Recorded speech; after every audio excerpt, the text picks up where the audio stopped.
Hey, I'm live at 5. Hey, I'm live at 5. Hey, I'm live at 5. Hey, I'm live at 5. Come on inside of the StreamYard room. Yep, it's your girl, Denise Merriweather. Okay, look, we are exhausted in the Merriweather house. We done did the turn around trip to North Carolina, had an amazing celebration with ASAP.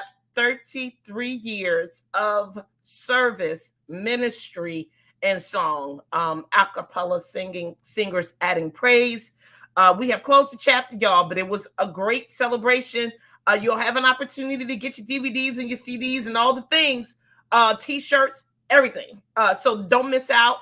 Definitely reach out to Southside Church of Christ. Go to our website. You'll be able to see links there for the things that you want to purchase if you missed the celebration. So look, let's get into this conversation.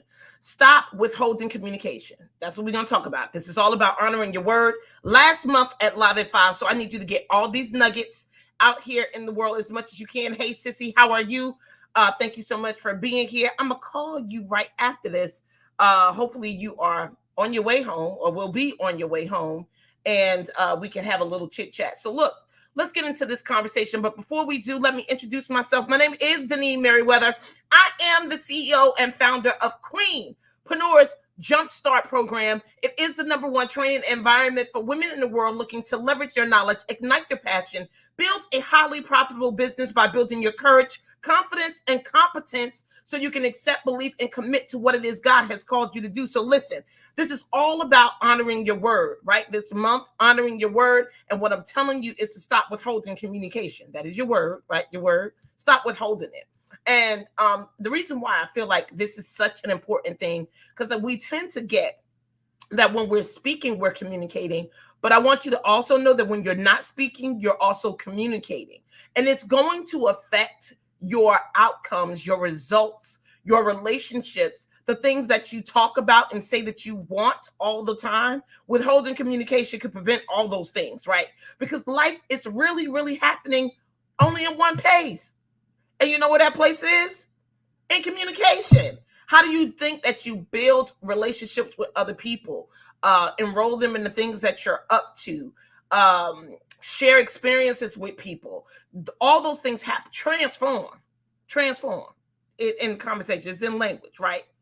Your mind and your thoughts. Remember, those are only words that you are hearing internally, and you have to shift those, create those, switch your paradigm, and that only comes from words and conversations, because that's the only way for you to be able to see. And that's through the context from which you live, which we just have so many powerful conversations that we will have before this chapter closes. But the last live at 5 will be on the 28th. Okay. So listen, let's get into this conversation about stop withholding communication.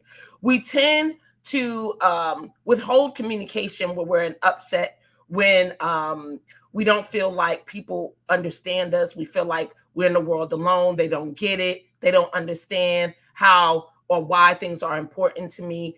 I'm going to tell you 3 things that we really deal with when we're doing that. And then later on this week, we can work on some systems, some strategies to help you stop doing that. Okay. So the first reason why we withhold conversation or communication with people is out of fear, right? For whatever reason, we're afraid of what they're going to say. We're afraid of their reaction, right? I have 2 beautiful young girls, and I try very hard for them to be as comfortable as possible actually sharing with me, because I totally get that in order for me to get them to get where they are, to understand their world, we have to be in communication. And if they're afraid to talk to me for whatever reason, my reaction, what I'm going to think, whether or not they'll disappoint me. And I get this. People will disappoint you. People will upset you if you allow it, right? Because remember, people pressing your buttons is more about you being in control than them being in control, right? So fear of whatever it is that you may be thinking about makes you withhold your communication. But I don't want you withholding your communication, because communication causes a lot of misunderstandings. Don't be afraid.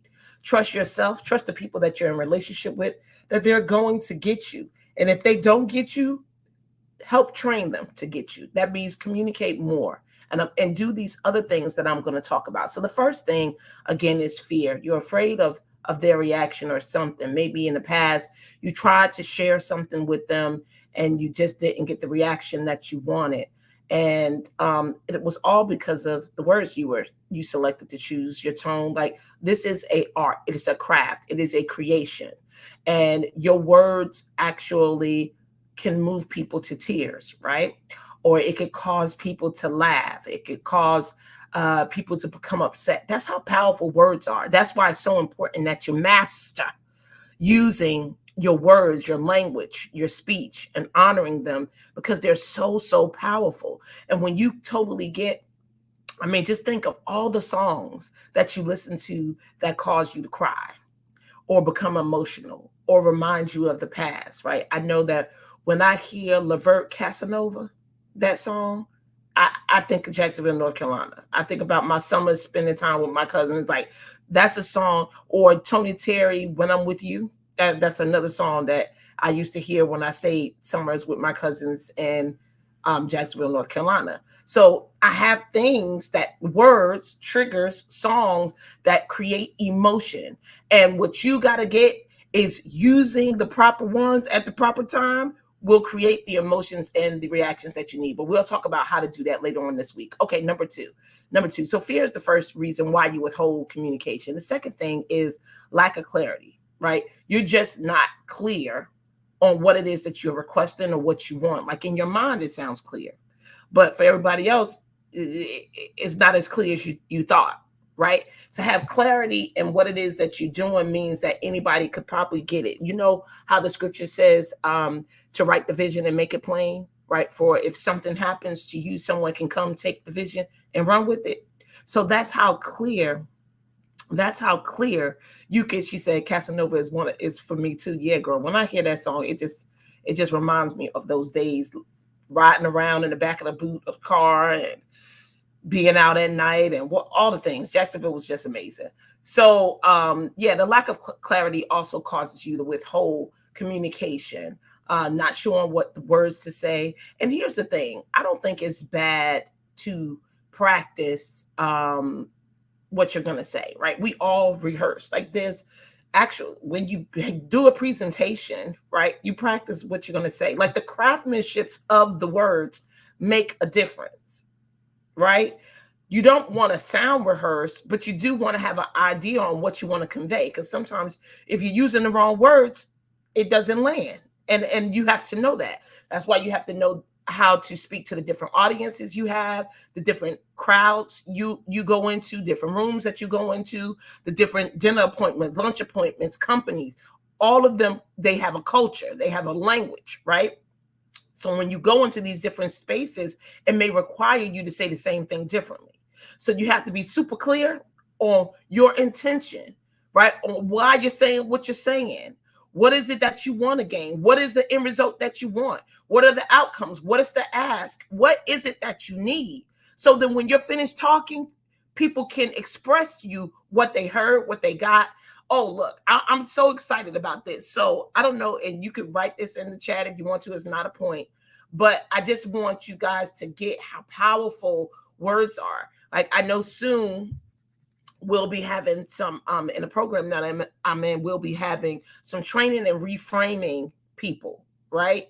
And I have mentioned this a couple of times. I know in lives in the past, I've mentioned so many things to you guys, but in the past, I talked to you about reframing people or recreating, reframing people, right? So when people talk to you, recreating them, like, even if they're an upset, even if it's something joyous, and this is just your way of making sure that you got them. And when people get got, they start repeating stuff, right?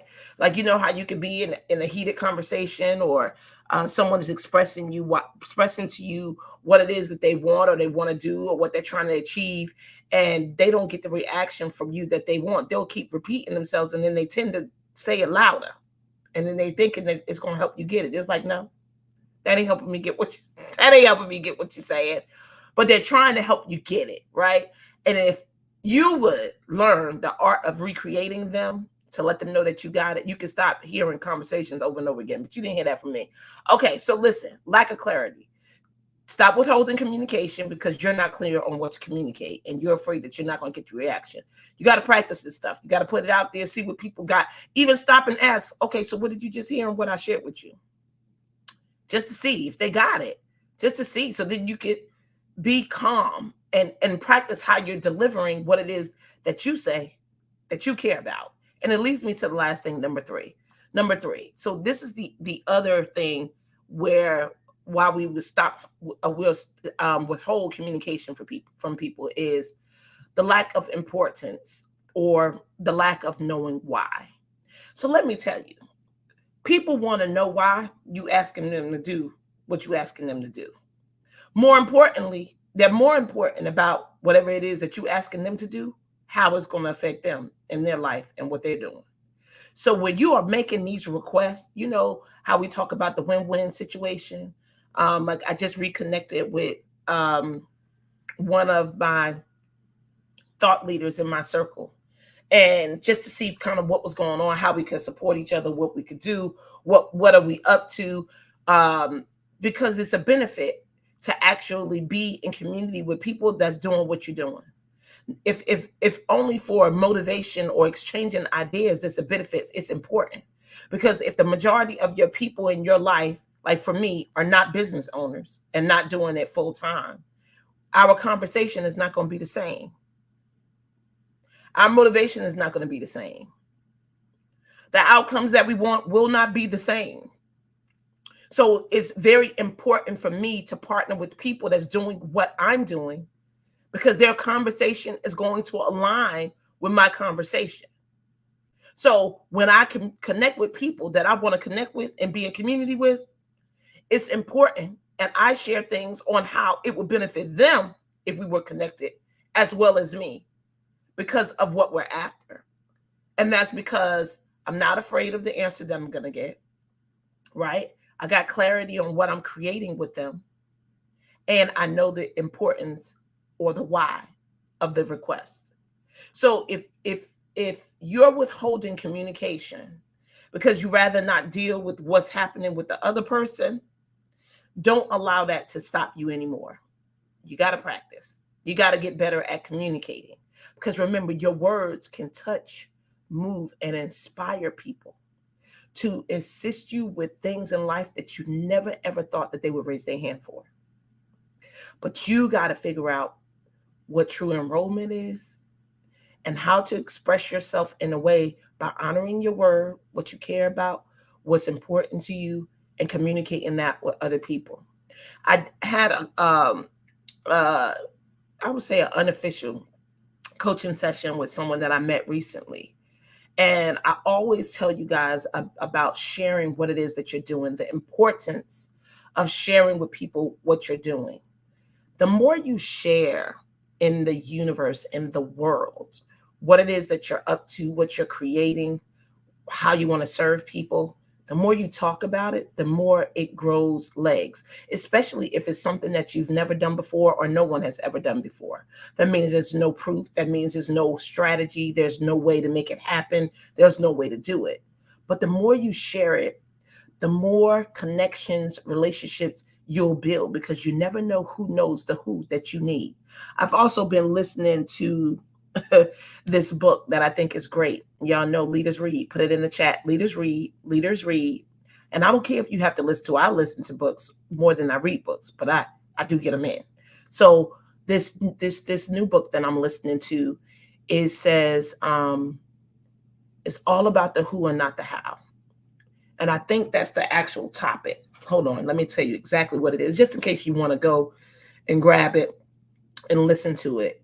But the importance to growth, to reaching your goals, I want you to get, you really can't do this alone. And no one has ever told you that you needed to. Now, I do think that it's okay to start on your own, right? There's to get working knowledge of how things work, to not be taken advantage of, because I think people can do that to you when you have no idea on what it takes to make certain things happen. But I don't want you to feel Like, okay, so this is the title of the book. I don't want you to feel like, that it's meant for you to do these things by yourself. No, it's meant for you to have a team, because you could go way further, quicker, and faster with people than you can alone. Okay, so it's who, not how. Who, not how, Dan Sullivan. Who, not how, right? So the formula to achieve bigger goals through accelerating teamwork. Okay? All right. So that's where I'm at. That's what I'm up to. That's what I'm getting. Right? And it's just because I know, in order for me to really grow in the business that I have, that I'm creating, that I'm cultivating, I can't keep doing it by myself. Not to go where I want to go. And I ain't going to do it by myself. Right? But in order for me to be able to gain a team, to enroll people in what I'm up to, I have to be courageous, right? Not be fearful. I have to be super clear on what I'm doing in this world, because people only want to be a part of things that they care about. And number three, the importance, or the why I'm even doing what I'm doing. So you guys get that. That's right. The Who Not How by Dan Sullivan is the book. Yes. Perfect. Perfect. Perfect. Perfect. Okay. So if you're interested in that conversation, which I think you should, because even if you're at work and you're a leader, you'll get a better understanding of teamwork and how to enroll people on what it is that you see the next steps are in order for you guys to go to the next level. But if you're running a business, I think you definitely need to figure out how you can gain or find the who's that you need in order to elevate what it is that you're doing. And look, it doesn't eliminate work. It just changes the way that you work. All right, because I know sometimes people are always looking for easier, quicker, faster, and think that it eliminates work. It doesn't. You're always going to have to work. There's always work required. It's always work required. When opportunities come, Brenda Burchard says this all the time. When opportunities come, don't be surprised that work is what's required. Okay? Love you guys. Have an amazing start to your week. Get your communication game up. Get these words up. Get these books inside your mind. Get new strategies and systems on how to communicate, because communication really is the key. It's how you create the worlds that you live in. All right, I love you guys. I see you guys on Wednesday. Hey, I'm live at 5. Hey, I'm live